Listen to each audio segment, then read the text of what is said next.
दोस्तों, आज की इस वीडियो में मानवीय विशेषताओं का विकास और हिमयुग में मानव का क्रमिक विकास की जानकारी मिलेगी। तो आइए जानते हैं। मानव आगे चलकर औजार बनाने और लंबी दूरी चलने की क्रिया में बढ़ोतरी होती गई, तब मानवीय विशेषताओं के लक्षणों का विकास भी होता गया। आदिकालीन मानवों के अवशेष को भिन्न भिन्न प्रजातियों में वर्गीकृत किया गया। इन प्रजातियों को अक्सर उनकी हड्डियों में पाए जाने वाली रचना के आधार पर एक दूसरे से अलग किया जाता था। उदाहरण के लिए, प्रारंभिक मानवों की प्रजातियों को उसके खोपड़ी के आकार और जबड़े के विशिष्टता के आधार पर बांटा गया है। ये विशेषताएं पॉजिटिव फीडबैक मैकेनिज्म यानी वांछित परिणाम प्राप्त होने से ही विकसित हुए होंगे। उदाहरण के लिए, दो पैरों पर खड़े होकर चलने की क्षमता के कारण उनके हाथ बच्चों और चीजों को उठाकर ले जाने के लिए मुक्त हो गए, और ज्यों ज्यों हाथों का इस्तेमाल बढ़ता गया, त्यों त्यों दो पैरों से चलने की कुशलता भी बढ़ती गई।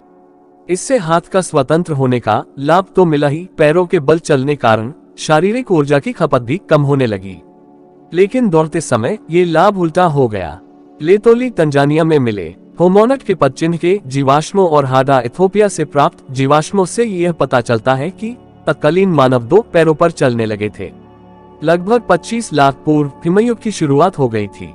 हिमयुग आने के कारण पृथ्वी का बड़ा भूभाग बर्फ से ढक गया था। तापमान घट गया था, जिससे पृथ्वी के जलवायु और वनस्पतियों में बड़े बड़े परिवर्तन होना शुरू हो गया था। तापमान और वर्षा की कमी के कारण जंगल कम हो गए थे, जिससे घास के मैदानों का क्षेत्रफल बढ़ गया था। हिमयुग काल में बहुत से मानव प्रजाति भोजन और कम तापमान के कारण विलुप्ति के कगार पर पहुंच गए, और कुछ ने जलवायु के मुताबिक खुद को बदल लिया, जिससे उनके जीवित रहने के अवसर ज्यादा बढ़ गए। जिसके परिणाम स्वरूप ऑस्ट्रेलोपिथेकस के प्रारंभिक रूप, जो जंगलों में रहने के आदी थे, धीरे धीरे लुप्त हो गई, और उसके स्थान पर उनकी दूसरी प्रजाति आ गई, जो सूखे परिस्थितियों में भी आराम से रह सकती थी। इसमें जीनस होमो के सबसे पुराने प्रतिनिधि शामिल थे। होमो एक लैटिन शब्द है जिसका अर्थ आदमी या इंसान होता है। यद्यपि इसमें स्त्री और पुरुष दोनों शामिल है। वैज्ञानिकों ने होमो को कई प्रजातियों में बांटा है। उन प्रजातियों को उनके विशेषताओं के आधार पर अलग अलग नाम दिए। होमो हबिलस यानी पत्थर के औजार बनाने वाला मनुष्य, होमो इरेक्टस यानी सीधे खड़े होकर पैरों पर चलने वाला मानव प्रजाति, होमो सेपियंस यानी बुद्धिमान मानव प्रजाति के तौर पर वर्गीकृत किया गया है। कुछ जीवाश्मों का नामकरण उस स्थानों आधार पर किया गया है जहां उस विशेष प्रकार के जीवाश्म सर्वप्रथम प्राप्त हुए थे। जैसे कि जर्मनी के शहर हाइडेलबर्ग में पाई गई जीवाश्म होमो हाइडेलबर्गेंसिस कहा गया, जबकि निएंडर घाटी से पाए गए जीवाश्मों को होमो निएंडरथैलेंसिस श्रेणी में रखा गया। यूरोप में मिले सबसे प्राचीन जीवाश्म होमो हाइडेलबर्गेंसिस और होमो निएंडरथैलेंसिस के हैं। ये दोनों ही होमो सेपियंस प्रजाति के हैं। हाइडेलबर्ग मानव लगभग 8 लाख वर्ष पूर्व दूर दूर तक फैले हुए थे।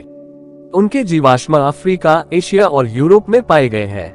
निएंडरथॉल मानव 1.30 लाख से 1.35 लाख वर्ष पूर्व यूरोप, पश्चिमी और मध्य एशिया में रहा करते थे। वे पश्चिमी यूरोप में 35,000 वर्ष पूर्व अचानक विलुप्त हो गए। सामान्यतः ऑस्ट्रेलोपिथेकस की तुलना में होमो का मस्तिष्क बड़ा होता था। जबड़े बाहर की ओर कम निकले हुए थे और दांत छोटे थे। उनके मस्तिष्क के आकार में वृद्धि को अधिक बुद्धिमत्ता और बेहतरीन याददाश्त से जोड़ा जाता है। जबड़ों तथा दांतों में हुआ जबरदस्त बदलाव ने संभवतः उनके खानपान में भिन्नता से संबंधित था। इस वीडियो में आपने देखा हमारे प्राचीन पूर्वजों के क्रमिक विकास को।